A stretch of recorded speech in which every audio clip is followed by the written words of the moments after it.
Okay, so Yareli. Um, she's a bit ridiculous to be honest. Um, as a prior to cascading Yareli fan, I was honestly surprised by how well she does. I guess mostly because I just didn't have the knowledge on all of the combos and synergies that she could possibly have.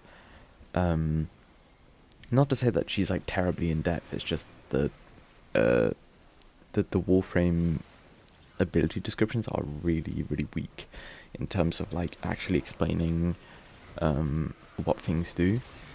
So very quickly, one, insanely good. Um, One basically makes at base, so 100 strength, every enemy have 200% damage vulnerability, which is like ridiculous. To put it into perspective, I think the closest ability to Sea Snares to have that high amount of damage vulnerability is Neja, and he's only at 100 and... Ooh, I want to say 100, but I'm not sure which one it is, but um, it's like ridiculous the gap. Yareli is like 2 times the damage vulnerability increase of the next closest ability. Um, so yeah, you can see how this pairs well with anything that wants to just get insane buffs for damage, and that only wants to take care of frags. Because obviously it's very easy to just cast snares as soon as you open or are about to open an exo to get the snares on them, and then boom, frags is 200% more vulnerable. These snares work on overguarded units, however they don't have the lifted effect, which is completely fine. They still have the damage vulnerability, just not the CC. But yeah, it's ridiculous. Yeah, Merulina. The 2 is very good. The base ability is good because every time you cast 2, but remember it's when Merulina spawns in, not when you decast her. When Merulina spawns in, you get 4 seconds of invuln, just for free. It can be refreshed. Yeah, it can be refreshed, but it can't be stacked. So if you refresh at 2 seconds, you won't go up to 6 seconds. You'll just go back to 4. Um, but yeah, she invuln for 2 seconds. If you're really good at like time managing and just recognizing um, when when you need to cast and like the amount of time you need for a certain action, you'll never die on her. I'm personally really bad at timing it. I'm honestly better at timing like normal shield gates, like with Augur mods. Um, but yeah, it's like not my specialty, and even then, it felt really easy to survive. Like I was like barely looking at my screen during this run. Um, but yeah, that's the reason why the base ability is good. The reason why the ability is good with the augment is because with loyal Merulina, you don't just automatically hop on to Merulina. Um, Hopping onto Merulina is really bad for 2 reasons. Um, One, Helminth abilities don't work. DE have said that they're not planning to animate every single Helminth ability uh, on Merulina because it just not something they're prioritizing ever. So that's not going to happen anytime soon. Um, and 2, um, when your Merulina is your like summon, let's say, she spawns in an extra Sea Snare for you every X amount of time. It caps out, I think, at 0.5, one every 0.5 seconds, at 175% efficiency. So that's why you see me run a rank 5 fleeting expertise with a seismic bond on my Panzer. You can work around this as well by using, I want to say, rank 5 fleeting and max streamline. However, that does take up 2 mod slots on your warframe. But that's not to say that like every single mod is like terribly valuable on Yareli. Her base scaling on her abilities is really good in terms of range and strength wise. So the only thing you really want to spec into is just like efficiency and duration. So giving up a lot of like giving up some mod space for a lot of efficiency is not bad at all. As a side effect, if you run when you run high efficiency, you're gonna have very little energy issues. I only ran flow and energy nexus, and I never ran out of energy. So yeah, you basically, instead of if you run fleeting and streamline, streamline basically just replaces equilibrium for you, so you don't have to run prime flow and equilibrium, and then on some warframes you might even have to run energize or nourish. So yeah, it's very, very good. But yeah, as I was saying, Merulina casts Sea Snares, and you might think this is like, okay, I cast more Sea Snares on like the trash enemies, it doesn't really matter. They actually stack. So when you cast Sea Snares on a Frax, they get the damage vulnerability, and then your Merulina casts on them, and they get double the amount of, I guess not the double, but they get the damage vulnerability on top of them again. So I don't want to say it multiplies. I'm really bad at understanding the numbers, but just know it is ridiculous buffing. With the setup I was running with the Lex and stuff, I think the only conditions that need to happen for me to not one shot with one shot of Frax with the Lex is I either don't have Zartas on, or my Merulina hasn't given a second Sea Snare. If I don't have Zartas and there is a second Sea Snare, I still one shot. If I do have Zartas and there isn't a second Sea Snare, I'm pretty sure even with I think the lowest damage value will not let me one shot, but anything higher than that will let me one shot. So you could see that it's just an insane damage buff, because Zartas alone is a crazy damage buff versus Fraxes. So yeah, it's very, very ridiculous. Aqua Blades is subsume.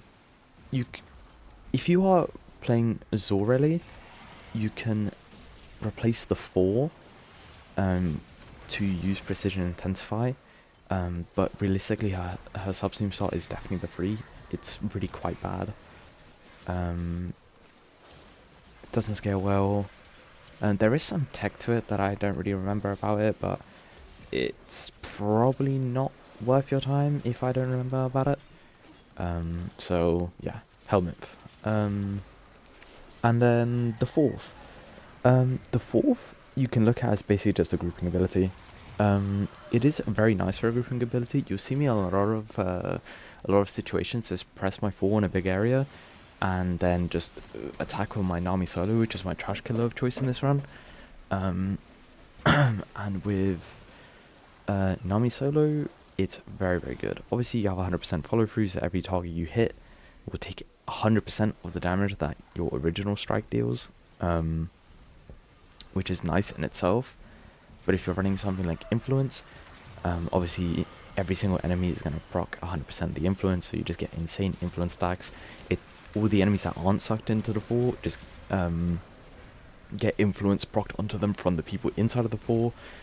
Yeah, I'm not sure if I caught it in the recording, but I literally, a few times in the run, I killed acolytes with the procs of influence from inside of the 4, but the acolyte was like barely even close to it. It was pretty ridiculous. But yeah, the 4 is really good. The base range is 15 meters, so a 15-meter grouping ability is ridiculous.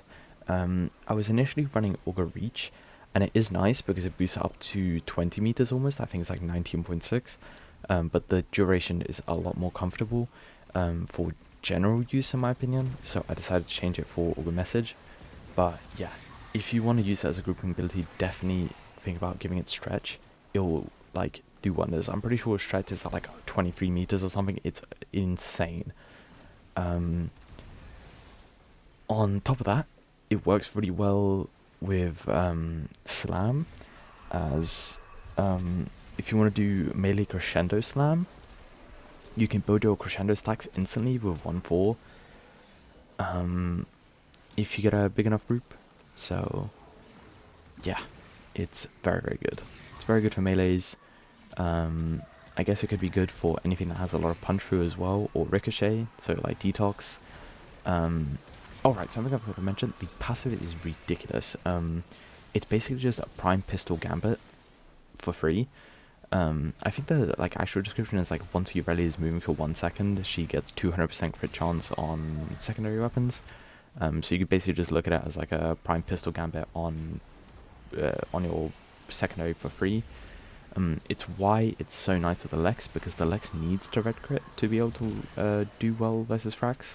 With orange crits, you can see me sometimes watching them, but that's because I've got Yareli's one, Merulina Sea Snares, and Zarta's buffing me. So yeah, in general, the Lex does need red crits to one tap. So having 2 prime pistol gambits for free, I mean 1 pistol gambit for free and then 1 pistol gambit on my Lex is very, very nice.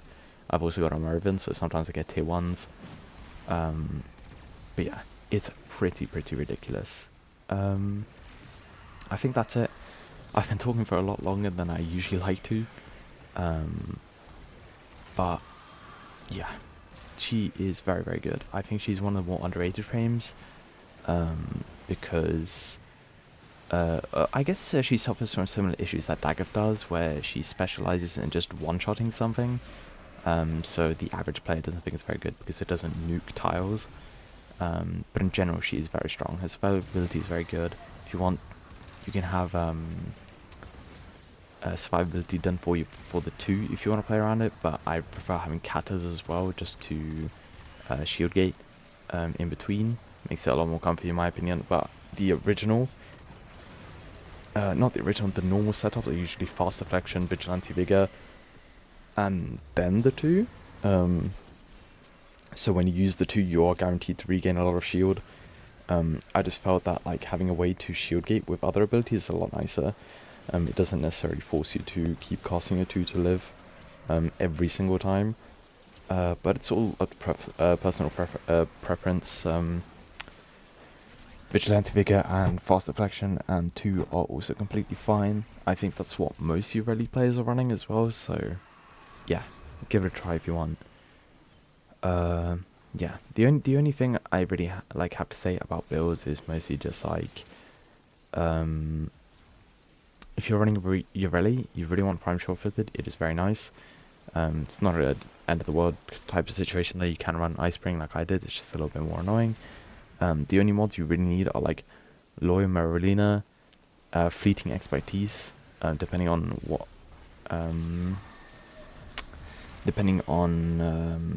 what you're using to achieve 175 efficiency, and